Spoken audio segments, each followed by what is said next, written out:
Baik,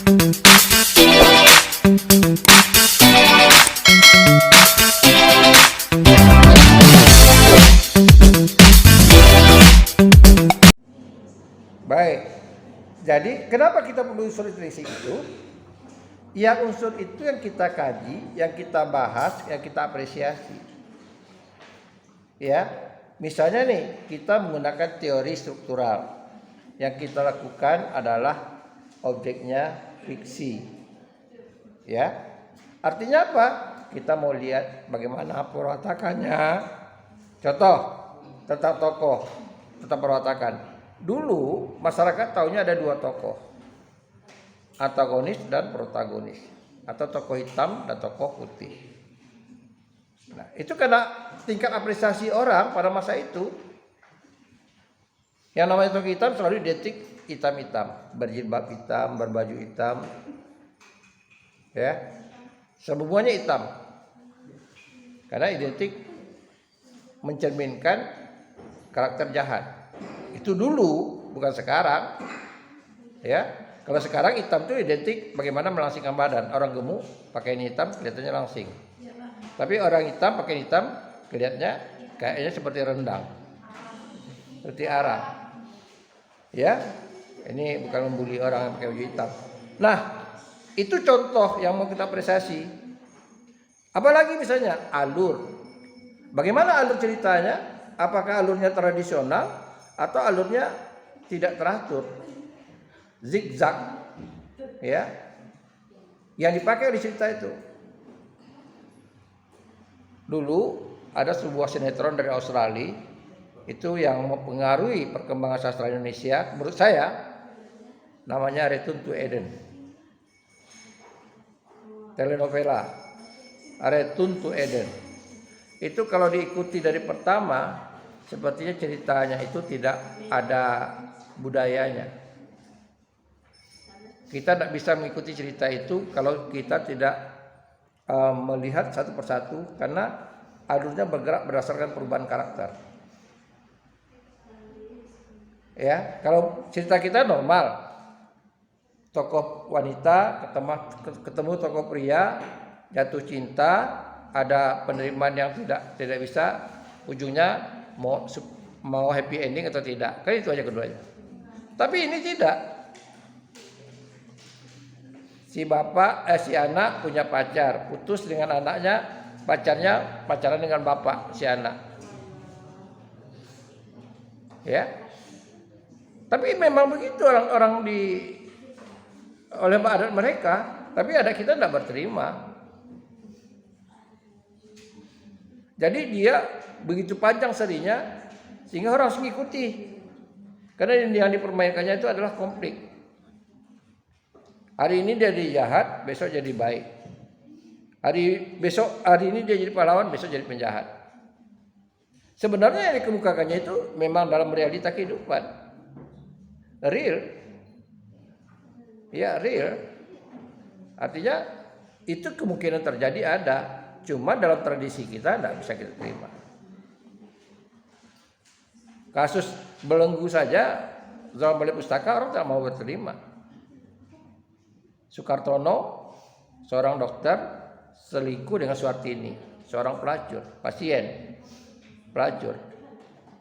Sampai sekarang aja orang tidak bisa terima. Seorang dokter selingkuh dengan pelacur, kan tidak terima orang.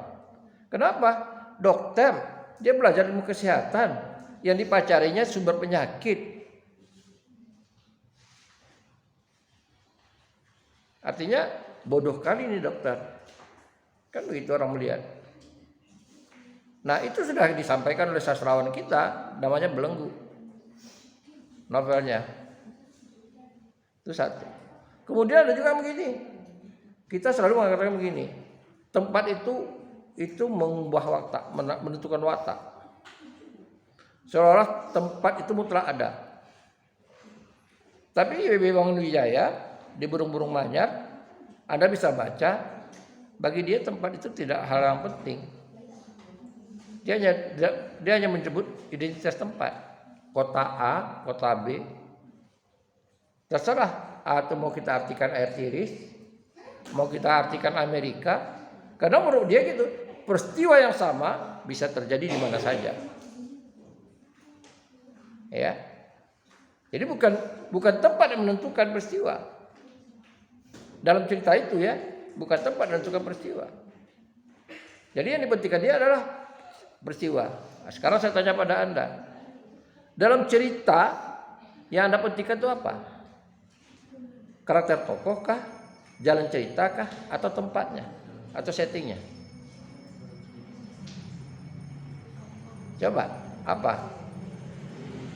Masing-masing Anda nonton nih, ya? Kata-kata nonton film, nonton sinetron. Yang buat Anda tertarik apa? Kalau Korea pastilah tampang orangnya, iya kan? Pasti tampangnya. Tapi kalau misalnya di Eropa pastilah alamnya, ada saljunya, ada bangunan-bangunan klasiknya. Ya itu membuat Anda peduli gitu. Padahal yang diinginkan oleh si pengarang sastrawan itu adalah amanatnya. Cerita itu kan semacam sarana. Dia tidak bicara langsung. Kalau mengenai orang akibatnya begini. Tidak begitu. Tapi dengan bercerita orang nangkap. Contoh Siti Nurbaya. Itu kan ada amanat tersurat, ada amanat tersirat. Apa tersiratnya? Bisa jadi kemudian orang katakan begini. Tersiratnya orang menilai seseorang itu bisa berbalik 180 derajat. Kenapa sekarang begitu? Datuk Maringgi itu orang jahat atau orang baik? Orang ketika dia meminjamkan uang kepada orang tuanya Siti Nurbaya, dia orang baik. Tapi ketika dia ingin menagih uangnya, dia dipandang orang jahat. Apa bedanya dengan bank? Anda kredit Honda, tahu-tahu Anda tidak bisa bayar. Waktu kredit Honda DP-nya cuma 1 juta, Anda bisa bawa kereta pulang. Wah, bukan main bangganya. Hanya 1 juta bisa bawa pulang. Tapi ketika Anda nunggak, ada debt collector yang minta, Anda katakan jahat kali. Apa sama dengan Datuk Maringgi itu? Sudut pandangnya, dari sudut pandang mana kita menilai? Ya, ada juga yang katakan begini, tega betul Datuk Maringgi itu. Dia mau nikahi Siti Nurbaya yang umurnya belasan tahun, sementara dia kakek. Lah, sebetulnya yang tega-tega siapa? Datuk Maringgi atau bapaknya Siti Nurbaya? Coba. Apa? Nah itu apresiasi kita bisa saja apresiasi kita bertentangan dengan kebanyakan orang. Ya. Kalau Siti Nurbaya itu dia punya duit, dapat beasiswa, dia nggak bakalan mau dia Datuk Maringgi. Udahlah Pak, beasiswa saya aja lah jadikan bayar utang itu. Tapi dia dapat mahasiswa. Dia bukan mahasiswa dapat apa? Beasiswa. Tidak ada lagi yang bisa dia korbankan kecuali diri dia. Walaupun dia tidak cinta. Kalau itulah jalan keluarnya menurut dia, agar bapaknya itu tidak ditagih oleh Datuk Maringgi, ya biar saya nikah. Terpaksanya gimana? Tidak ada jalan lain. Kan ada rumah Pak. Kenapa nak jual rumah aja? Nah, ini kita bisa lakukan perdebatan panjang. Kenapa Pak di Adat Minang tuh kalau pas nikah itu nenek mamanya berunding duduk. Tapi pas tiba-tiba berutang, kenapa tidak Bapak Siti Nurbaya itu duduk nenek mamanya?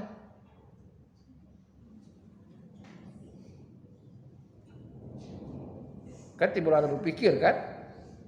Sama juga Anda. Tiba-tiba misalnya Anda udah dapat titel, jodoh, tiba-tiba Anda mau cari jodoh. nenek mamanya kumpul, adik bapak semua kumpul. Tiba-tiba anak kuliah sekarang nggak tahu. Itulah yang dikatakan adat di pangku, kemenakan di pangku, adat di pangku, kemenakan dibimbing itu harus jalan.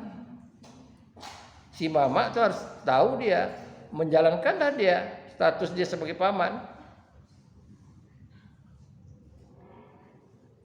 Artinya apa? Cerita Siti Nurbaya itu menggambarkan ada pergeseran tatanan pelaksanaan adat bagi masyarakat itu. Ya. Karena kalau kita lihat tahun 20-an, bahkan sekarang daerah-daerah Sumatera Barat, orang Minang, siapa orang Minang sini? Cerita orang Minang. Siapa orang Minang? Mana saya itu mana? Tunjuk tangan. Takut dengan orang Minang. Kalau Anda nikah, Anda hidup orang tua Anda besar di kampung, pas nikah itu rundingannya tetap nenek mama. Saya punya anak perempuan, walaupun saya bisa memutuskan, tapi saya menghargai abang-abang saya mengajak ipar saya suruh mereka duduk. Anak memang anak saya, dalam Minang itu, anak memang orang tua yang punya.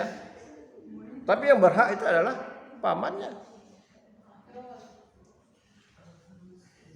Jangan sampai nanti ketika sekarang nasib ada kuliah susah, paman anda tidak tahu, ketika mau berunding nikah, dia yang ngotot. Itu tadi. Jadi dalam hidup, kalau dalam adat juga, hak dan tanggung jawab itu harus kita laksanakan. Nah itu sekali lagi saya katakan unsur intrinsik yang mau kita apresiasi. Apalagi gaya.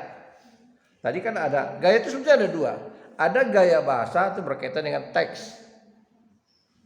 Ya, gaya bahasa itu berkaitan dengan teks.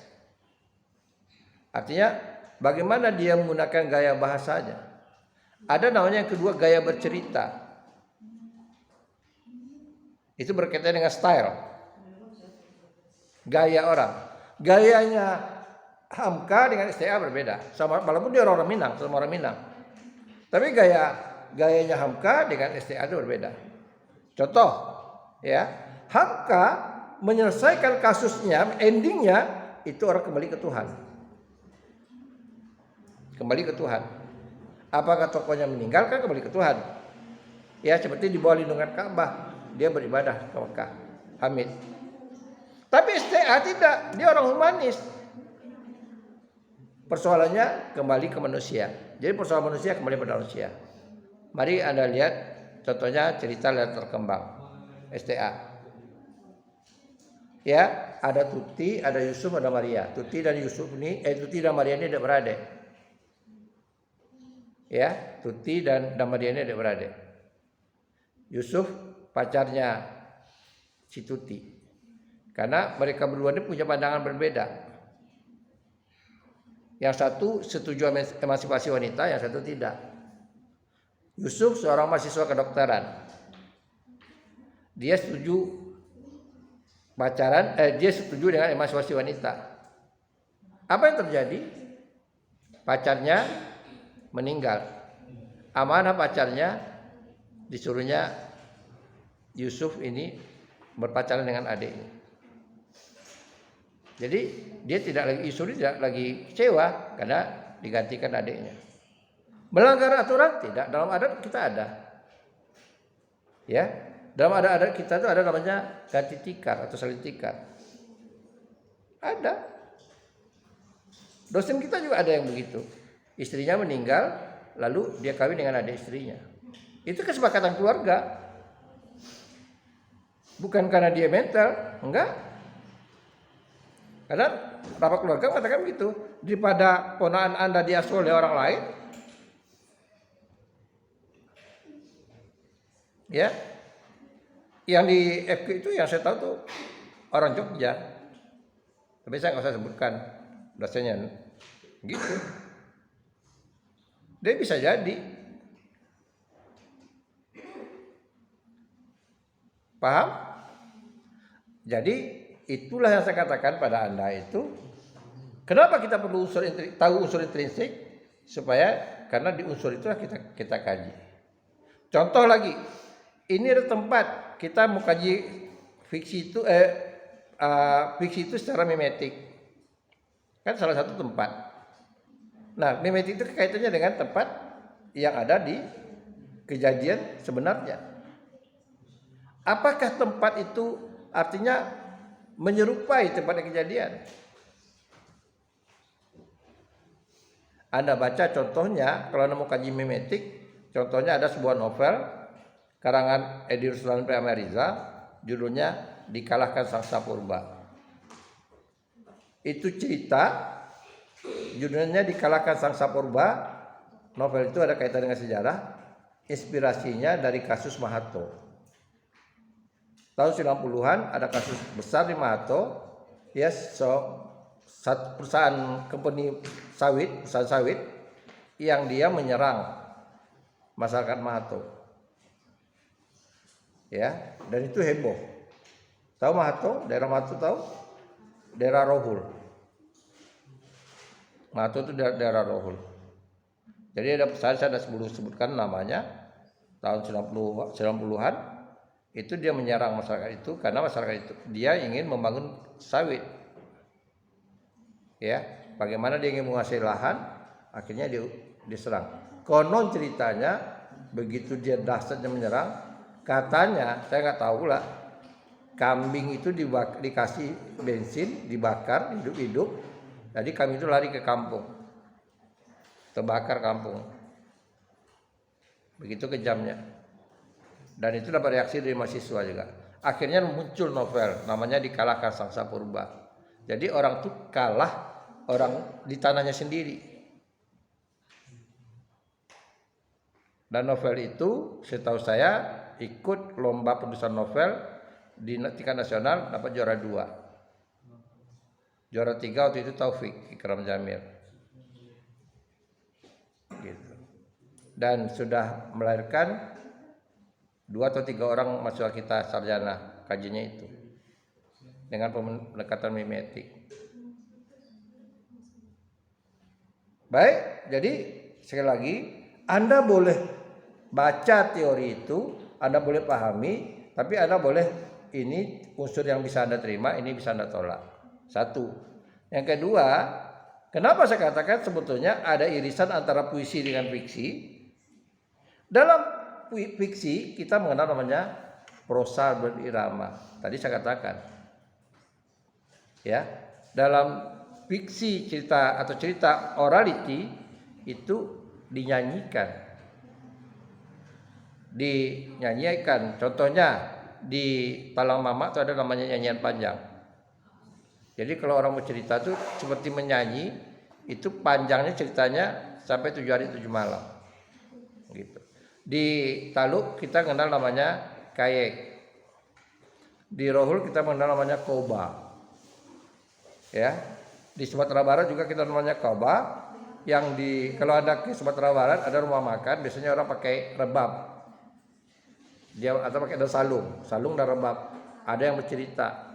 Itu yang diceritakan itu bentuknya prosa fiksi dengan irama.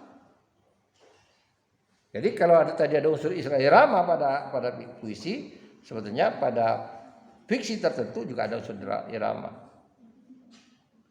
Lalu apakah dalam fiksi itu ada juga bahasa puitis? Ada. Tapi bukan saja, ya, bahasa yang puitis ada, diksinya ada yang puitis, ada. Anda nanti bisa nonton, ya, Anda bisa nonton nanti film Tenggelamnya Kapal Pada Duit yang diadopsi dari novel. Bagaimana tutur katanya indah, itu puitis sekali. Ketika misalnya Hayati ketemu Zainuddin pertama kali, Hayati ketemu Zainuddin ketika di Jakarta, ketika Zainuddin menyuruh Hayati pulang.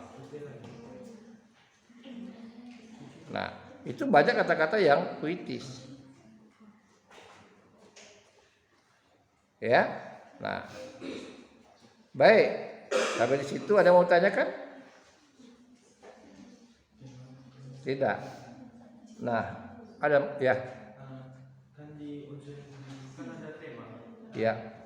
Di sini di jurnalnya ada kayak tema utama dan tema tambahan gitu, Pak. Ya. Ada nggak cerpen atau prosa fiksi puisi yang menggabungkan dua tema tapi tetap jalannya tetap lancar, nggak kacau.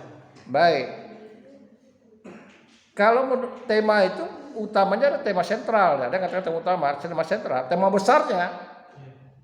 Tapi bisa muncul tema-tema berikutnya, mau direncanakan oleh si pengarang atau tidak.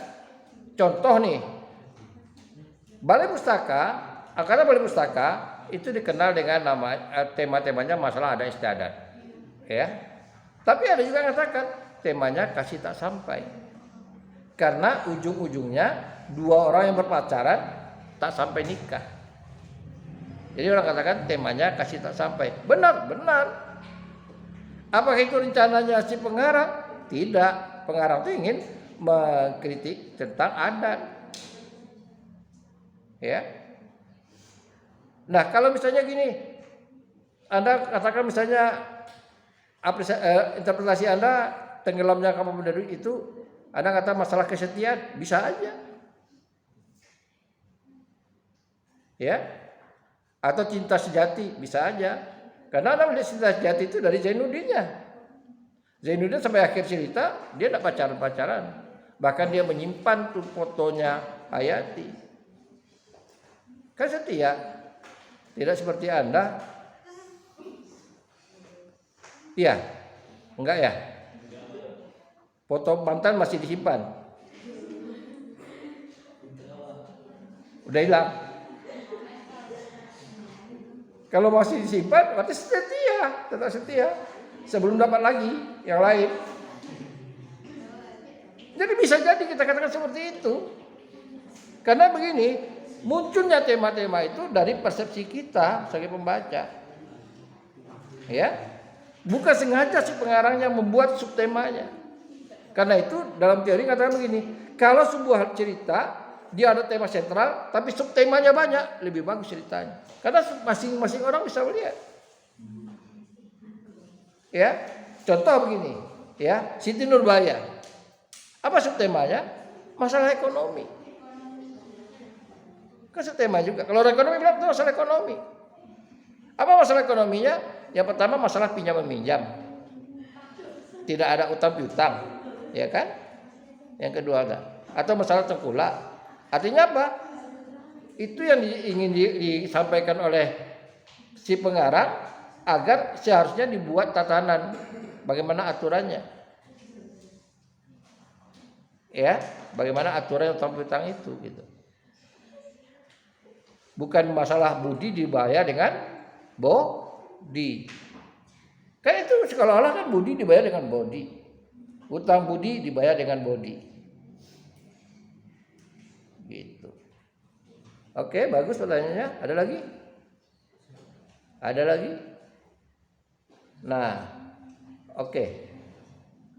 Kemarin kalian ada sesi tentang cerpen. Ada Anda membaca tentang penyakit cerpen Indonesia? Belum. Ada. Udah baca belum? Artikelnya apa? Belum kedapat. Nah, sudah seminggu, saya ulangi lagi. Anda baca nanti cerpennya esainya Sutarji, penyakit cerpen Indonesia. Ya, Anda baca. Untuk apa? Anda untuk mengamati cerpen yang ada. Kenapa cerpen ini kurang bagus? Karena dia punya penyakit. Penyakit yang bagaimana? Menurut Sutarji, salah satunya penyakitnya yang disampaikan nanti di artikelnya. Saya tidak menjelaskan pada Anda. Anda baca dulu artikel esainya Sutarji. Anda boleh baca di Google atau Anda mau cari buku, ada namanya buku Cerpen Indonesia Mutakhir. Nah, di situ dikemukakan oleh Sutarji, kenapa cerpen Indonesia itu penyakitnya di mana saja. Disampaikan di situ. Paham?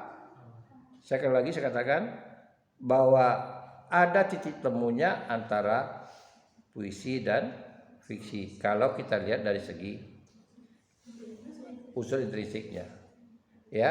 Dan begitu juga unsur intrinsik fiksi itu juga dia berkembang, ya. Itu yang mau kita apresiasi. Yang tidak berubah itu apa? Ya tema amanat itu artinya kan diikuti dengan tema. Namanya tema enggak, tapi trennya tema, trennya itu ikut tren. Oh temanya ini, ikut tren.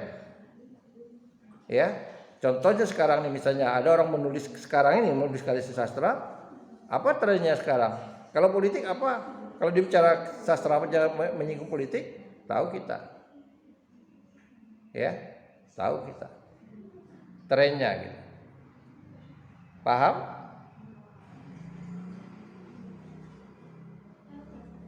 Ada lagi yang mau bertanya? Ada enggak? Kita belajar sastra itu supaya kita jadi cendekia, orang kritik. Kita bisa mengkritik karya orang. Karya sastra itu ditulis oleh sastrawan yang identik dengan nama cendekiawan, pemikir. Terkadang karya sastra itu muncul sementara peristiwa belum muncul. Artinya dia baca ke depan. Contoh saya katakan tadi, belenggu. Logikanya tahun 30-an orang bicara selingkuh. Kan enggak mungkin. Sama juga misalnya orang bicara tentang bagaimana orang yang tua, kakek-kakek berhubungan badan dengan orang belasan tahun. Sastrawan sudah bicarakan tahun 80-an, merahnya merah baca. Jadi terkadang apa yang disampaikan oleh sastrawan itu jauh sebelumnya ke depan, sehingga kalau orang sastrawan tidak ragu lagi. Apakah orang yang mendalami sastra itu apakah menimpa diri dia atau tidak ragu lagi. Apakah ada kaget misalnya saya sekarang ini dipuja-puja, besok dimaki orang? Kalau bagi saya tidak kaget. Saya pernah mengalami. Ya, ketika saya jadi pimpinan misalnya, orang dekat, lalu saya bisa dijatuhkan orang, saya ngalami. Dan itu kenapa saya bisa nerima? Saya udah baca sejarah. Anda baca sejarah. Ya. Sejarah itu tahun 80-an. Yang dia sudah memberikan warning kepada Orde Baru, orang-orang yang dipuja zaman Soeharto. Coba bayangkan sama Soeharto. Dulunya dia ngomong orang. Dan itu akan berlaku terus. Zaman sekarang misalnya ada orang yang muja-muja, perhatikan nanti, tidak lama lagi pada orang menghujat semua. Dan itu sebetulnya kalau kita orang sastra udah biasa, karena itu tadi sastra itu udah mengingatkan sejarah itu, ya, udah mengingatkan hal seperti itu. Oke, ada lagi? Ya. Sebentar, UKT kamu berapa?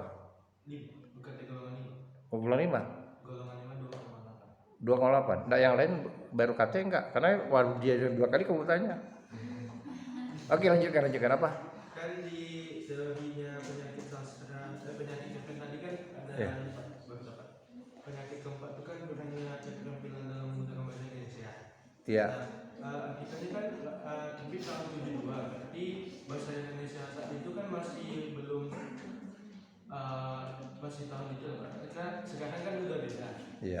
Jadi teori ini masih nanti apakah bakal berubah atau tetap? Tidak, dia berlaku pada masa sastra itu lahir.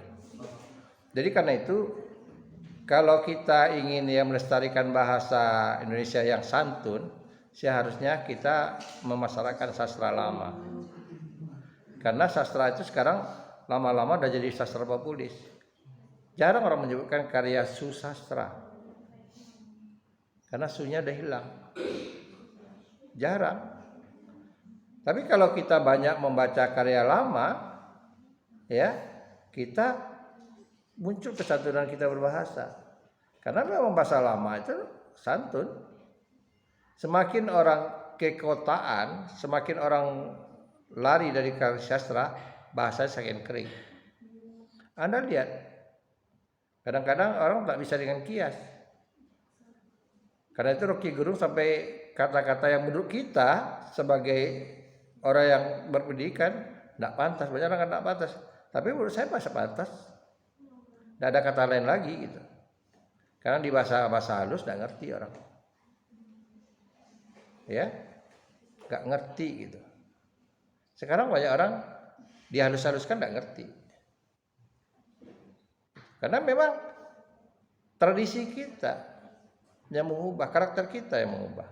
Contoh, kalau Anda ke kampung, kalau Anda kembali ke kampung, kan sekampung itu saudara Anda, sekampung loh saudara.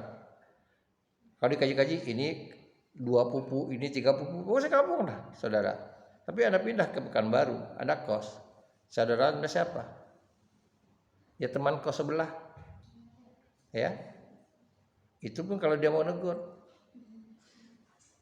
Kalau tidak, Anda individual. Artinya apa? Anda perlahan berubah karakter Anda. Ketika Anda pulang kampung lagi, Anda sudah mulai berpikir, enak saya sendiri di kota, tidak ada yang kontrol. Tapi kalau di kampung Anda berbuat, Anda mikir. Ya, Anda mikir. Nah, kira-kira seperti itulah. Peradaban itu berubah. Bahasa juga berubah. Ya, orang dulu dengan bahasa isyarat aja mengerti. Sekarang nggak bisa. Dengan bahasa isyarat, dengan di WA aja juga nggak ngerti. Saya katakan, coba tonton video ini. Ya Pak, ada beberapa orang. Saya hitung-hitungan di sekian orang. Oke. Tapi saya lihat, dan nonton. Berarti nggak juga ditonton. Ya.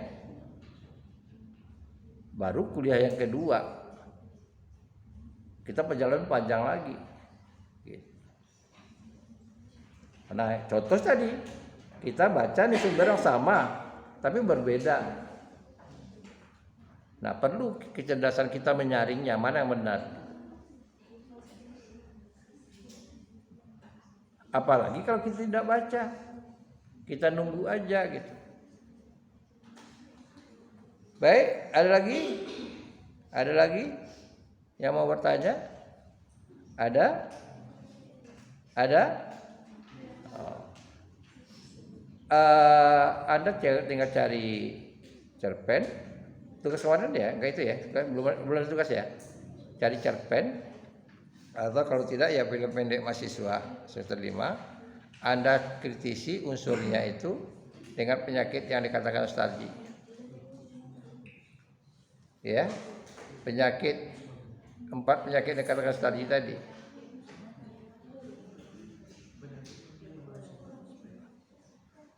Nah, kalau Anda nggak baca, Anda nggak tahu.